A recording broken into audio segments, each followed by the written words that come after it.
welcome to the channel. I'm Amanda and today we are here with everything I know about soft pastels. I thought that since I have been dabbling in it for a little bit and I've been watching a lot of information about it from different sources, I would kind of compile all of the things that I have found out about pastels and share it with you, because I think this medium should be celebrated a little bit more than it is, because it's very misunderstood and it's very lovely. So I'm going to be doing a pastel drawing obviously in the background. I hope that you enjoy it and I'm going to talk about this. So I think I have 11. Yeah, I have 11 things to tell you about these. So the first thing that I want to talk about to do with pastels is the fact that they are definitely misunderstood. Some people think, or most people I think that soft pastels are chalk, and they are not chalk. Soft pastels and chalk pastels are completely different. Chalk pastels are made with limestone and another substance called gypsum, and they are compressed into sticks. So they have no binder, they're just compressed into sticks, and obviously they are very powdery and very weird feeling. The texture isn't nice and they're very, very messy. Whereas soft pastels are actually made up of pure mineral pigments with a binder. So they're actually just paint in powder form. So they're a lot softer, you don't get the weird texture as much. Obviously they're messy and obviously they do feel a little bit powdery, but they're nowhere near the same as soft pastels. As chalk pastels, so that was confusing. But yeah, they are completely different, and I think that a lot more people should try them. If they've tried chalk pastels, then try soft pastels and make sure it says soft pastels on the actual box of things. Don't go out and buy like £2.50 worth of chalk pastels, because they're more than likely going to be chalk pastels. They're easier to make. Whereas with the sticks, you can find the same pigments in watercolour, acrylic and oil. You can even add water to these and break them down. I'm actually wanting to really try that in the future to see how that works, but I think that would be cool if we could just use them like watercolour pencils basically, whereas you just put, or watercolour blocks where you just put down some pigment and then blend it together with water. I think that would be awesome. And yeah, so that's that. The next thing I want to say about soft pastels, I was about to say chalk pastels then, is that the quality of the pastels is important. The higher the quality, the less dust and the more layers you're able to apply. Obviously paper, that's a different thing, we'll get onto that in a minute, but quality of pastels are important. I have a set of pastel pencils that are not of high quality. They are okay, but they don't layer very well, and I have a set of lower quality that I got for £2.99 out of B&M, and they are rubbish. The pigment is barely there. They're almost like very, very cheap coloured pencils, like the ones that you get in a tub that have no name. They're really bad, and you shouldn't buy those. So quality of pastels is important. So the higher the quality pastels you can get, the better.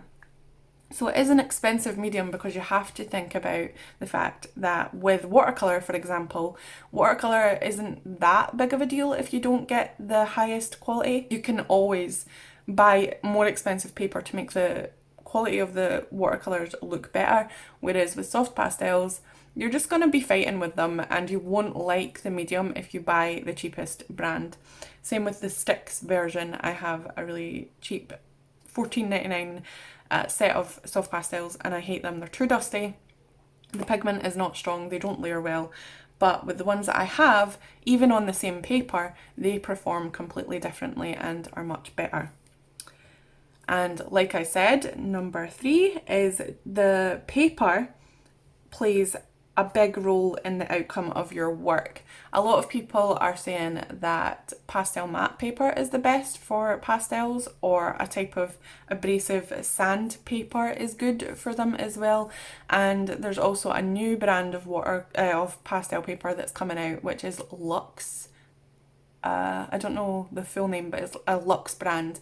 and all of them are really expensive, but you can get cheaper versions of these, or not cheaper versions, it's the same version but cheaper from depending on where you shop. I found a pad of Clairefontaine pastel paper, pastel matte, for £12.99 for the same pack, whereas on most shops I found it for £30.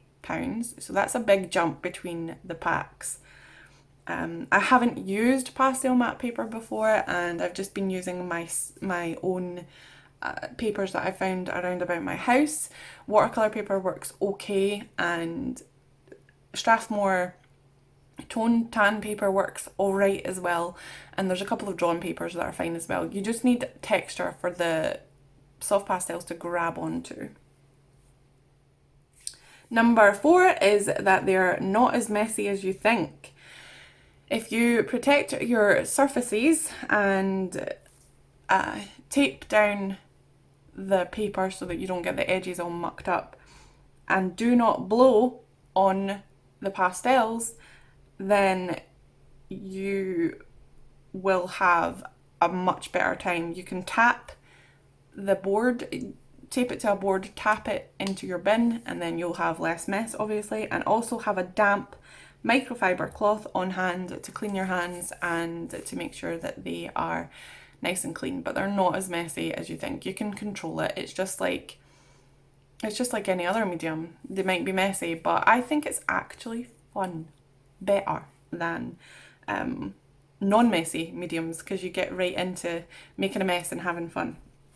Number 5 is using them with a soft touch is the best way to go to get beautiful gradients, multiple layers and depth in your work. So as with any medium, or a lot of mediums, building up the layers is much better to get depth, and a very, very soft touch is needed with them because the pigment just comes off, and it's great. They're so vibrant and so great, and they just come off and make your paintings look amazing.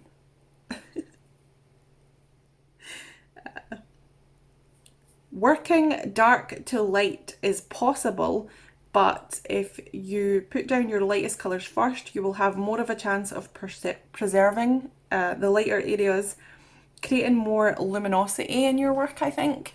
There has been occasions where I've started dark because that's just the way that I do it, especially in digital work. I start dark so that I can get my darks in, put lights in, put medium colours in, and do it that way. Or I start medium, go dark, then go light. Whereas with pastels, it's much easier to go light because you are preserving the lighter colours, and all of those light colours can glow through your darker colours and make your work look more realistic and more full of depth. The next one I want to tell you about, what I've learned about this wonderful medium, is that some tools you use with pastels are more for lifting the pastels, some are for pushing the pigment into the paper or pushing the pigment around. So if you want to lift the pastel off the pages, brushes and blending stumps will do the job for you, creating softer blends but will cause more dust.